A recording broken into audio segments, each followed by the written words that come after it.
Sir మీరు ఈరోజు TDP Janasena పోయి బీజేపీతో కలిసినాయని చెప్పి మీరు మాట్లాడుతున్నారు.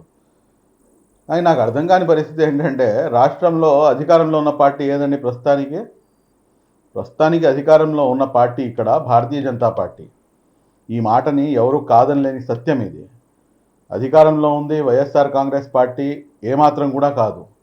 అధికారంలో ఉన్నది వైఎస్ఆర్ కాంగ్రెస్ పార్టీ పూర్తిగా బీజేపీకి తొత్తుగా మారిపోయినటువంటి భారతీయ జనతా పార్టీ మాత్రమే ఆంధ్ర రాష్ట్రంలో అధికారంలో ఉంది. ఈ మాటని ఎవరైనా కాదనగలరా? కాదంటానికి ఎవరికైనా దమ్ముందా? ఇది వాస్తవము. మీరు ఏదైతే మీరు చెప్తున్నారో, ఎస్, నారా చంద్రబాబు నాయుడు గారు లేకపోతే పవన్ కళ్యాణ్ గారు వెళ్ళి ఈ రోజున వాళ్ళు అఫీషియల్గా పొత్తు పెట్టుకున్నారు అంటే మళ్ళా పెళ్లి చేసుకుంటున్నారు. పెళ్లి చేసి విడాకులు తీసుకున్నారు, ఏదో పరపత్యాలు వచ్చి దూరం అయ్యారు. ఈరోజు మరలా వాళ్ళు దగ్గర అవుతున్నారు, అందులో తప్పేం లేదు. ఈరోజు మీరు చూసుకుంటే కనుక నాకు అసలు భారతీయ జనతా పార్టీతో సంబంధం లేదు, భారతీయ జనతా పార్టీకి మాకు ఎటువంటి ఇది లేదు అని చెప్తూనే భారతీయ జనతా పార్టీకి ఉంపడిగత్తుగా మారిపోయినటువంటి వైఎస్ జగన్మోహన్ రెడ్డి అన్న సంగతి ఆంధ్ర రాష్ట్రంలో ఉన్నటువంటి 5 కోట్ల మంది ప్రజానికానికి ప్రతి ఒక్కరికి తెలుసు.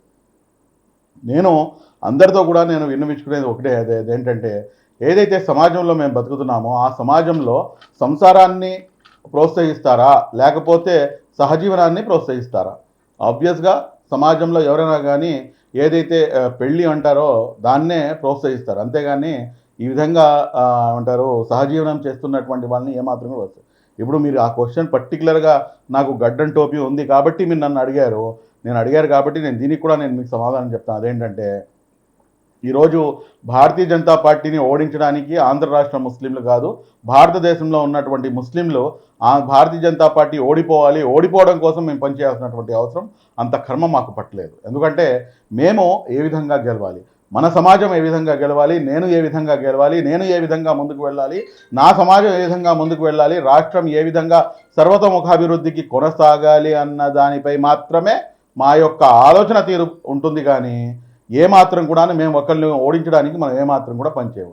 మేము వాళ్ళని ఓడించడానికి అని చెప్పేసి మేము పనిచేస్తుంటే రిమైనింగ్ ఏదైతే మెజారిటీ ఆఫ్ ద కమ్యూనిటీ ఉందో వాళ్ళందరూ కూడాను కన్సాలిడేట్ అయ్యి వాళ్ళని ఏ రకంగా గెలిపించుకోవాలనే ప్రణాళికలో వాళ్ళు ఉంటున్నారు.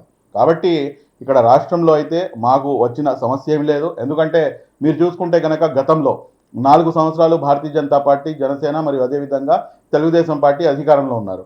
అధికారంలో ఉన్నప్పుడు ఈ 4 సంవత్సరాలు గత 4 సంవత్సరాలు చూసుకుంటే కనుక ఎక్కడ కూడాను ముస్లిం మైనార్టీల యొక్క మనోభావాలు కానీ లేకపోతే వారి యొక్క ఆచార ఆహార్య వ్యవహారాల్లో కానీ ఎక్కడా కూడాను చిన్న ఇబ్బంది కూడాను కలగకుండా చూసుకున్నటువంటి బాధ్యత నారా చంద్రబాబు నాయుడు గారు తీసుకున్నారు. ఎందుకు నారా చంద్రబాబు నాయుడు తీసుకున్నారంటే నారా చంద్రబాబు నాయుడు గారికి ఒక ఇన్బిల్ట్ చిప్ అనేది ఆయనలో ఇన్సర్ట్ అయ్యి ఉంది. ఆ చిప్ పేరే సెక్యులరిజం.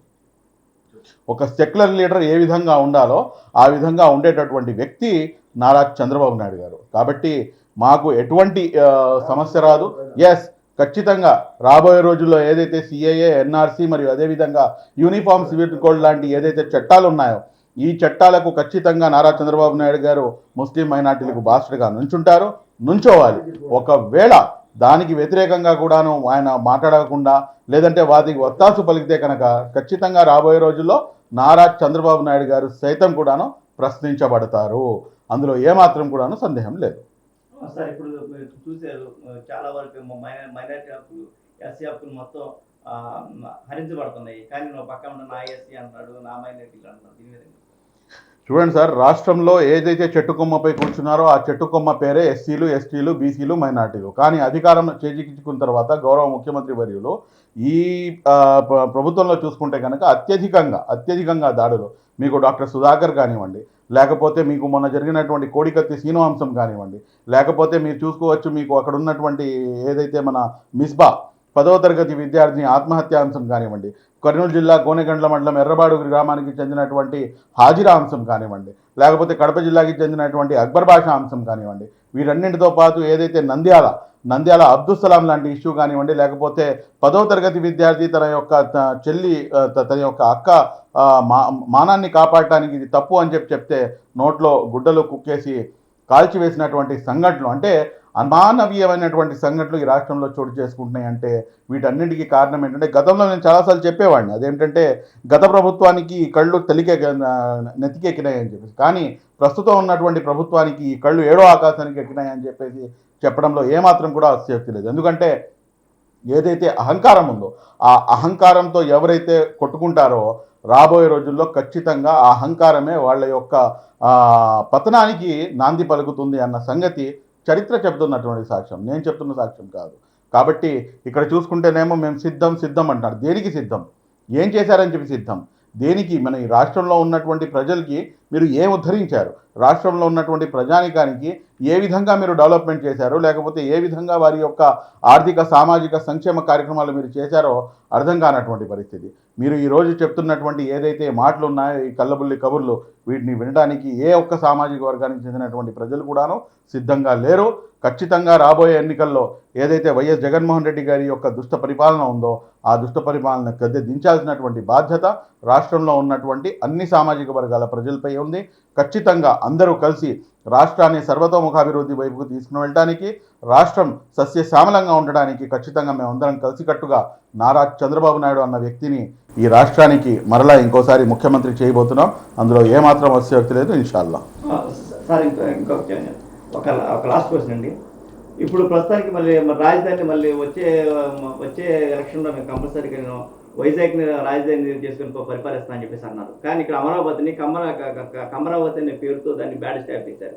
కానీ అమరావతిలో ఉన్నది ఎక్కువ శాతం ఎస్సీలకు సంబంధించిన వాళ్ళు, మైనారిటీలకు సంబంధించిన వాళ్ళే ఉన్నారు. వాళ్ళు ఉంటారంటే కక్షపూరితంగా తీసుకెళ్తారని చెప్పారా?